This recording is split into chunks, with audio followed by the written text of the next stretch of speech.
Okay, good morning. कैसे हैं आप सभी? My name is Ravi Vishwakarma, assistant professor mechanical engineering department, Babu Banarasi Das University. So today is my second lecture, and the first lecture is completely based on uh, definition of machine design, and after that basic procedure which is adopted for the designing of machine. Okay, so मैं पहले ये बताना चाह रहा हूँ कि मेरा topic क्या चल रहा था। बेसिकली हमने एक नया सब्जेक्ट स्टार्ट किया था which is called machine design. हमने एक सब्जेक्ट स्टार्ट किया था मशीन डिज़ाइन। हम इस मशीन डिज़ाइन के लास्ट टर्म पे या लास्ट लेक्चर पे मैंने आपको एक्सप्लेन कर दिया था कि what is the machine design, और साथ ही साथ मैंने ये भी एक्सप्लेन कर दिया था कि बेसिक प्रोसीजर क्या है किसी मशीन डिज़ाइन को करने के लिए। ओके, और मैंने लास्ट टाइम पे बोला भी था कि आज का हमारा लेक्चर बेसिकली किस टॉपिक पे बेस्ड होगा, और वो टॉपिक का नाम है basic requirement of machine element. So आज का हमारा टॉपिक रहेगा, कल तक हमने पढ़ लिया मशीन डिज़ाइन क्या होता है, basic procedure of machine design. अब मशीन की डिज़ाइन करने से पहले हमें ये तो पता होना चाहिए कि उसके एलिमेंट कौन कौन से यूटिलाइजेशन होते हैं, किन किन एलिमेंट्स का यूज़ करते हैं, और किसी एलिमेंट को बनाने के लिए कैसे कैसे मटेरियल्स का या किस टाइप के मटेरियल की रिक्वायरमेंट होती है, उनका बेसिक रिक्वायरमेंट क्या है। तो आज का टॉपिक है which is basic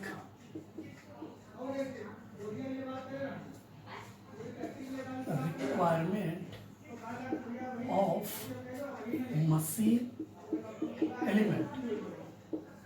okay, basic requirement of machine element में किसी भी मटेरियल, किसी भी मशीन की एलिमेंट को बनाने के लिए कौन कौन चीज़ों का ध्यान रखा जाता है, किन किन चीज़ों का।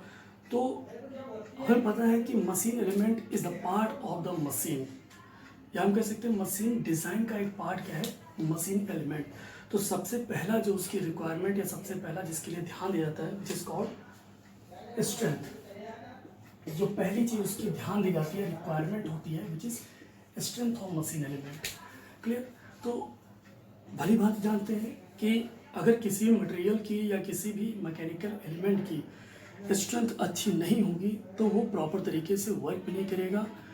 स्ट्रेंथ से बेसिकली ये डेफिनेशन है कि मटेरियल सर्वाइव कर जाए डिफरेंट लोडिंग कंडीशंस पे, और जल्दी से फेल ना करे। मीन्स जब तक उसकी सेटिस्फैक्ट्री परफॉर्मेंस चल रही है तब तक वो फेल ना करे। उसके बाद उसकी डेफिनेशन, उसकी प्रोसेस क्या होती है, आगे की बात है। तो सबसे पहला बेसिक रिक्वायरमेंट मशीन एलिमेंट में क्या आता है आपका, strength of the machine element which is strength of the machine element which is very high होना चाहिए strength of the machine element. Second, अगर हम बात करते हैं wear resistance, I think you all knows what is the meaning of wear. Okay, so basically किसी भी material की वियर रेजिस्टेंस क्या होनी चाहिए। अगर मैं अपनी लैंग्वेज बोलूँ तो वियर रेजिस्टेंस हर एक मटेरियल या हर एक मशीन एलिमेंट की हाई होनी चाहिए ताकि वो सेटिस्फैक्ट्री परफॉर्मेंस दे और जल्दी से वियर ना करे। ठीक है, तो बेसिकली अगर इसके लिए भी बोलूँ तो this is also very high. So wear resistance of the material is also high. अगर मैं नेक्स्ट बात करता हूँ, नेक्स्ट एलिमेंट की या नेक्स्ट रिक्वायरमेंट की, तो रिक्वायरमेंट क्या होती है, third requirement during the design of the machine element, third requirement during the machine element design which is rigidity. Rigidity भी किसी भी मटेरियल की क्या होनी चाहिए, अच्छी होनी चाहिए ताकि वो सेटिस्फैक्ट्री परफॉर्मेंस दे सके। बेसिकली क्या कह सकते हैं, a machine component should be rigid, a machine component should be rigid, it should not deflect और bend due to much loading. Okay, so मैं क्या कह रहा हूँ कि किसी भी मटेरियल की, अब अल्टीमेटली किसी भी एलिमेंट की अगर हम बात करें तो उसकी रिजिडिटी भी हाई होनी चाहिए ताकि वो अच्छे से परफॉर्म कर सके, और जब तक उसकी रिक्वायरमेंट ना हो तब तक वो क्या करे, डिफ्लेक्ट ना हो। ठीक है, अगर हमें नेक्स्ट एलिमेंट की बात करें, सॉरी नेक्स्ट इसकी रिक्वायरमेंट की बात करें, तो next requirement is that, fourth number requirement क्या होगी इसकी, मैन्युफैक्चरेबिलिटी। जाहिर सी बात है, अगर किसी भी मटेरियल की मैन्युफैक्चरेबिलिटी या किसी एलिमेंट की मैन्युफैक्चरेबिलिटी प्रॉपर तरीके से नहीं हो पाएगी या उसकी ठीक ठाक नहीं होगी, तो जाहिर सी बात है हम मटेरियल को कंस्ट्रक्ट कर ही नहीं पाएंगे, एलिमेंट को कंस्ट्रक्ट कर ही नहीं पाएंगे। इसलिए मटेरियल की मैन्युफैक्चरेबिलिटी भी अच्छी होनी चाहिए, ठीक है। या हम कह सकते हैं कि हमें किसी भी मशीन के एलिमेंट को बनाने के लिए मशीन एलिमेंट की शेप साइज एंड उसके मटेरियल की चूजिंग ऐसे करनी है ताकि उस मटेरियल की मैन्युफैक्चरेबिलिटी आसानी से या अच्छे तरीके से हो जाए। तो ऐसे रिक्वायरमेंट को हम क्या बोलते हैं, मैन्युफैक्चरेबिलिटी। सो इज क्या कह सकते हैं, is easy in manufacture, easy in manufacture, ऐसे मटेरियल होना चाहिए। Rigidity should be very high. Next हम बात करते हैं, अगर हम नेक्स्ट रिक्वायरमेंट की बात करते हैं which is your safety, very important, क्योंकि किसी भी मशीन एलिमेंट को डिजाइन करते हुए हमें सबसे ज़्यादा ध्यान सेफ्टी का ही रखना होता है ताकि मटेरियल प्रॉपर तरीके से वर्क करे और किसी भी वर्कर को या किसी सुपरवाइजर को ये इफेक्ट ना करे या फिर उस एलिमेंट की वजह से पूरी मशीन कंपोनेंट में कोई प्रॉब्लम ना आ जाए या पूरी डिज़ाइन में कोई प्रॉब्लम ना आ जाए।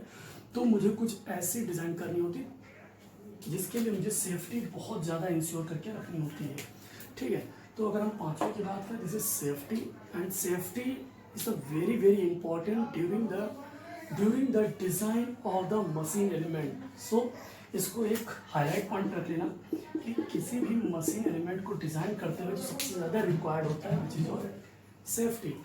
एंड द नेक्स्ट वन, अगर हम बात करते हैं नेक्स्ट रिक्वायरमेंट की, which is your reliability, and you know that if the reliability of the material is not satisfactory, then what we do, हमें ऐसी डिज़ाइन करनी है, ऐसे मटेरियल की चूजिंग करनी है ताकि उसकी रिलायबिलिटी अच्छे से अच्छी बनी रहे, कोई प्रॉब्लम्स क्रिएट ना हो और वो ज़्यादा समय तक काम भी करते रहें और रिलायबल भी रहें। अगर हम देखें तो रिलायबिलिटी में क्या लिख सकते हैं, it should be very high, reliability भी इसकी हाई होनी चाहिए, सेफ्टी वेरी हाई, सेफ्टी भी वेरी हाई होनी चाहिए, ठीक है। नेक्स्ट रिक्वायरमेंट की अगर हम बात करते हैं, this is your minimum life cycle cost which is 7, minimum life cycle cost, okay. So minimum life cycle cost की अगर हम बात करें तो इस वर्ड का मीनिंग ये है कि मटेरियल को हमने जब से खरीदा, इस मटेरियल को या किसी एलिमेंट को हमने जब से परचेज किया और उस मशीन एलिमेंट का हम जब तक यूज़ कर रहे हैं तब तक के दौरान जितना भी खर्चा आएगा उस मशीन एलिमेंट पे वो कम से कम होना चाहिए। मीन्स जब परचेजर किसी मशीन एलिमेंट को परचेज करता है वो पैसा, उसके मेंटेनेंस पे लगने वाला वो पैसा, उसकी रिपेयरिंग पे लगने वाला वो पैसा और उसकी परफॉर्मेंस को बनाए रखने के लिए लगने वाला वो पैसा, सारा जितना भी उसका कॉस्ट लग रहा है वो मिनिमम से मिनिमम होना चाहिए। मीन्स किसी भी एलिमेंट की लाइफ साइकिल के दौरान अगर उसके ऊपर जितना भी पैसा लग रहा है तो वो मिनिमम होना चाहिए। So it should be minimum, okay, I think you will know, ठीक है। तो this are the basic requirement of the machine element and it is very important for designing point of view, okay. So एक बार मैं revise करा दे रहा हूँ कि किन किन चीज़ों की रिक्वायरमेंट होती है during design of the machine element, okay. तो सबसे पहली रिक्वायरमेंट होती है स्ट्रेंथ की, जो कि वेरी हाई होनी चाहिए। दूसरी रिक्वायरमेंट होती है वियर रेजिस्टेंस की, अब मटेरियल की वियर रेजिस्टेंस भी काफ़ी अच्छी होनी चाहिए ताकि वो अच्छे से परफॉर्म कर सके। आगे अगर हम बात करते हैं रिलायबिलिटी, तो रिलायबिलिटी अगर मटेरियल रिलायबल नहीं है या एलिमेंट रिलायबल नहीं है तो उसका कोई यूटिलाइजेशन नहीं, इसलिए मटेरियल का रिलायबल होना भी बहुत ज़रूरी है। नेक्स्ट अगर हम बात करते हैं मैन्युफैक्चरेबिलिटी, इसके वर्ड से ही समझ में आ रहा है, उसकी मैन्युफैक्चरेबिलिटी अच्छे से अच्छी होनी चाहिए। मीन्स मटेरियल का shape, size and dimension and साथ साथ मटेरियल की चूजिंग ऐसे तरीके से करनी है ताकि उसकी जो मैन्युफैक्चरेबिलिटी है वो आसानी से हो सके और अच्छे तरीके से हो सके। ठीक है, नेक्स्ट हम बात करते हैं सेफ्टी। तो सेफ्टी का तो सबसे ज़्यादा ध्यान रखना होता है during the design of the machine element. कभी भी हम मशीन एलिमेंट का डिज़ाइन करते हैं तो उस दौरान सेफ्टी की सबसे ज़्यादा फोकस होती है ताकि उस पर्टिकुलर एलिमेंट की वजह से पूरे मशीन की डिज़ाइन ना ख़राब हो जाए या उस पर्टिकुलर एलिमेंट से किसी वर्कर को कोई हानि ना पहुँचे, इसलिए सेफ्टी की इंश्योरिटी बहुत ज़्यादा रखनी होती है। Next one is that reliability. This is a rigidity note and this is the reliability. Okay, so reliability, it should be very high. After the minimum life cycle cost, ये भी एक important point है during semester for a semester point of view, इसको भी highlight कर लीजिए, mark कर लीजिए। तो basic requirement of machine element कुछ 7 या 8 प्रकार के होते हैं, और भी होंगे, लेकिन बेसिकली जो सेमेस्टर पॉइंट ऑफ की बात करें तो आपसे अगर एग्जाम में पूछा जा रहा है कि define the basic requirement of machine element, तो आप ये 6-7 पॉइंट अगर लिख देंगे तो मोर देन सफिशिएंट, जिसमें से सबसे ज़्यादा हाईलाइटेड वर्ड आपको ये रखना है and second one is this रखना है, क्योंकि सेफ्टी और पैसा ये दोनों बहुत ही ज़रूरी है। ठीक है, तो ये तो हो गया आपका basic requirement of the machine element. Next एक बार इसको आप लोग नोट कर लीजिए, फिर मैं आगे पढ़ाता हूँ या आगे देखता हूँ क्या पढ़ना है। ठीक है, नोट करिए अपने इसको।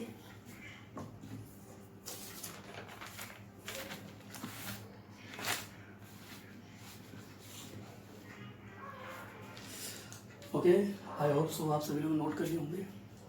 चलिए स्टार्ट करते हैं। सो इसके बाद मेरा नेक्स्ट टॉपिक है which is design of the machine element. अभी हमने बेसिक रिक्वायरमेंट सीख लिया कि मशीन एलिमेंट को डिज़ाइन के दौरान किन किन चीज़ों की रिक्वायर्ड होती है।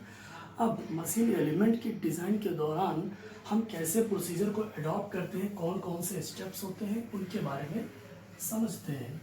ठीक है, चलिए फिर देखते हैं what are the basic procedure in designing of machine element. ठीक है, तो आप लोग हेडिंग डालिए, इट्स कॉल्ड डिज़ाइन ऑफ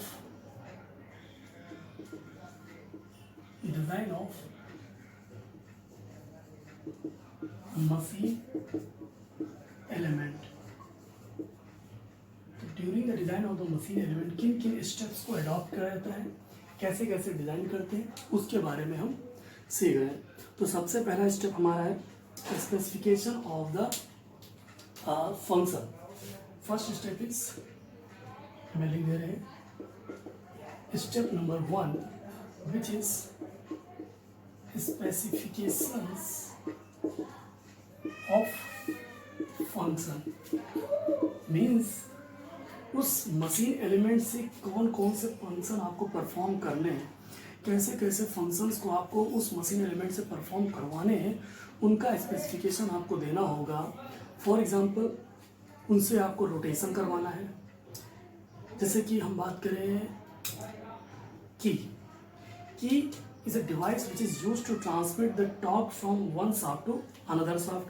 आगे हम बात करते हैं, जैसे कि एक और अगर एग्जांपल ले लें, एक एलिमेंट की मैं बात करूँ, बियरिंग भी एक तरह का मशीन एलिमेंट है जिसका इस्तेमाल हम किस लिए करते हैं, basically rotation of the shaft के रोटेशन के लिए हम बियरिंग का इस्तेमाल करते हैं। तो इस जो स्टेप नंबर 1 है इसमें हम स्पेसिफाइड कर देते हैं कि जो हम डिज़ाइन कर रहे हैं एलिमेंट या जिस एलिमेंट का हम डिज़ाइन कर रहे हैं वो किस वजह से कर रहे हैं और किस यूज़ के लिए उसको कर रहे हैं, मीन्स इसका यूज़ क्या है, इससे हम किस टाइप के फंक्शन को परफॉर्म कराना चाह रहे हैं, वो स्टेप नंबर 1 में सबसे पहले इसी को ध्यान रखते हैं। फिर स्टेप नंबर 2 में क्या देखते हैं, step number 2 basically determining of the force. Okay, क्या है आपका determining of the force, mining of force. अब जाहिर सी बात है, कोई भी फंक्शन परफॉर्म करेगा कोई भी मशीन एलिमेंट, तो उसके ऊपर डिफरेंट टाइप के फोर्सेस लगेंगे। फॉर एग्जांपल स्टैटिक लोड हो गया, डायनेमिक लोड हो गया, साथ साथ मोमेंट भी वर्क करेगा। तो इस तरह से डिफरेंट लोड्स को डिटरमाइन करेंगे ताकि उससे ये जस्टिफाई किया जा सके कि हमारा मटेरियल किन किन कंडीशंस पे फेल हो सकता है या हमारा एलिमेंट किन किन कंडीशंस पे फेल हो सकता है। इसलिए लोड का डिटर्मिनेशन या फोर्स का डिटर्मिनेशन बहुत ही ज़्यादा रिक्वायरमेंट है।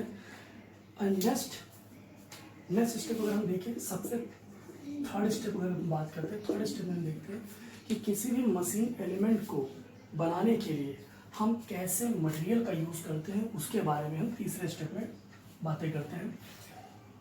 क्या लिखेंगे? Selection of material, selection of material. Okay, this is the selection of material and these are the completely belonging in the designing of the machine element. Okay, so machine element को design करने के लिए ये बहुत ही ज़्यादा important role play करता है। क्यों? क्योंकि हमें जिस तरह का फंक्शन परफॉर्म कराना है, हम उसी की रिक्वायरमेंट के हिसाब से हम मटेरियल का सिलेक्शन करते हैं और उसमें ये भी डिफाइन कर लेते हैं कि उसके ऊपर कैसा फोर्स काम करेगा और कब तक काम करेगा। ठीक है, अगर हम नेक्स्ट स्टेप की बात करें तो next step very very important, this is called failure criterion. क्या होगा? क्राइटेरियन। अब किसी भी मशीन एलिमेंट को डिज़ाइन करने के से पहले हमको ये जरूर इंश्योर कर लेना होगा कि उसकी फेल होने की प्रोबेबिलिटी कहाँ कहाँ है, कैसे कैसे है। ठीक है, और किस किस तरह से वो फेल हो सकता है हमारा मटेरियल या हमारा एलिमेंट। इसलिए उसकी पॉसिबिलिटीज़ या उसकी क्राइटेरियाज को हम लोग बहुत ही बारीकी से समझ के ही डिज़ाइन करते हैं। ठीक है, अगर हम नेक्स्ट बात करें, डिटर्मिनेशन ऑफ डायमेंशन। अब सारी चीज़ें हमने देख ली, इस पर कैसा फंक्शन परफॉर्म करना है, फंक्शन परफॉर्म के दौरान कैसे कैसे फोर्स पे एक्ट करेंगे, इन सारी चीज़ों को सर्वाइव करने के लिए किस टाइप का मटेरियल की रिक्वायरमेंट होगी। अब मटेरियल रिक्वायर्ड हो गई तो उसके बाद वो मटेरियल कैसे फेल हो सकता है। अब फेल होने क्राइटेरिया डिसाइड हो गई, फेलियर की क्राइटेरिया निकाल लिया, तो फेलियर की क्राइटेरिया निकालने के लिए हमें एक और स्टेप परफॉर्म करना होगा, विच इज स्टेप नंबर 5। और वो स्टेप है आपका determination of determination of dimensions. Means हम मशीन एलिमेंट की डायमेंशंस को तो डिफाइन ही करेंगे, तभी तो हम समझ पाएंगे कि मटेरियल मेरा कैसा है या एलिमेंट कैसा है, उसका स्ट्रक्चर किस टाइप से है, उसके बाद उसके फोर्स किस किस एंगल से या किस किस लेंथ से या किस किस तरीके से फोर्स एक्ट कर रहा है। तो determination of dimension basically based on failure criterion on which the material should be fair. And the next and the last step of design of machine element which is design modification. अगर पूरी design करने के बाद means हमने specific functions को तैयार कर लिया, फोर्स को डिटरमाइन कर लिया, फिर मटेरियल को चूज़ कर लिया, फिर मैंने फेलियर को देख लिया और साथ साथ मैंने उसके डायमेंशंस को भी डिसाइड कर दिया कि भैया ये सारी चीज़ें ऐसे ऐसे हो रही है, तो कुछ इस डायमेंशन में आप एलिमेंट को बना सकते हो। लेकिन अगर इसके बाद भी कोई फेलियर आ जा रहा है, अगर इसके बाद भी कोई फेलियर आ जा रहा है, तो एक स्टेप इसमें बहुत अच्छे से इंक्लूड किया जाता है और जो कि काफ़ी इम्पॉर्टेंट है during the design of the machine element, which is modifications of dimensions. Modifications of dimensions. ठीक है, मीन्स अगर कोई प्रॉब्लम्स आ रही हैं तो हमारे पास ये अथॉरिटी होनी चाहिए या हमारे पास ऐसा पहले से सेटअप होना चाहिए, ऐसी डिज़ाइन होनी चाहिए ताकि हम उसको दोबारा से डिज़ाइन कर सके या अपने डिज़ाइन को हम क्या कर सके, मॉडिफाई कर सके। ठीक है, तो these are the 6 basic step during the design of the machine element. ये काफ़ी इंपॉर्टेंट है और कई बार सेमेस्टर में भी पूछा गया है, इवन ईएस के एग्ज़ाम में भी कई बार ये क्राइटेरियाज का सेटअप करने को आ जाता है कि इसका सीक्वेंस सेटअप कीजिए। ठीक है, ABC ऑप्शन में करके दे देंगे, 3-4 आपको क्राइटेरियाज दे देंगे, तो स्टेप बाय स्टेप आपको इसको सेट करना होगा।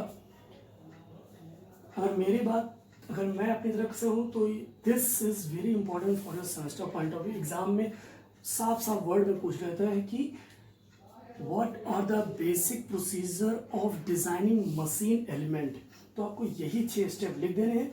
इन 6 स्टेप्स में जो मैंने बताया उनको एक एक दो दो लाइन में लिख देंगे, आपको पूरे नंबर मिल जाएंगे। ठीक है, तो आज के लिए इतना ही। एक बार मैं इसको रिपीट कर दे रहा हूँ। तो डिज़ाइन ऑफ मशीन एलिमेंट में टोटल 6 स्टेप होते हैं। पहला स्टेप है आपका specification of the function, second step है determining of the force, third step selection of the material, fourth one is failure criterion को डिसाइड करना, fifth determination of the dimension, and the sixth one is modification of the dimensions. ठीक है, तो आज के लिए बस इतना ही रख रहे हैं। नेक्स्ट टर्म पे हम लोग कोई नया टॉपिक स्टार्ट करेंगे। ठीक है, तो आज थैंक यू सो मच। आप लोग नोट कर लीजिए, फिर इसको रब करते हैं।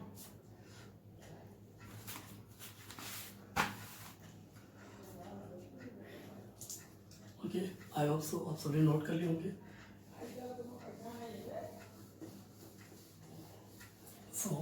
आज के लिए इतना ही रख रहे हैं। कल हम एक नया टॉपिक स्टार्ट करेंगे which is use of standard in design. Means design के दौरान हम किन किन स्टैंडर्ड्स का यूज़ करते हैं उन सब के बारे में समझेंगे, which is use of standard in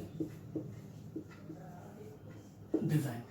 ये हमारी नेक्स्ट हेडिंग होगी फॉर नेक्स्ट लेक्चर। ठीक है, तो चलिए फिर आज के लिए इतना ही रखते हैं। अच्छे से पढ़िए, स्वस्थ रहिए और सेफ रहिए। Thank you so much.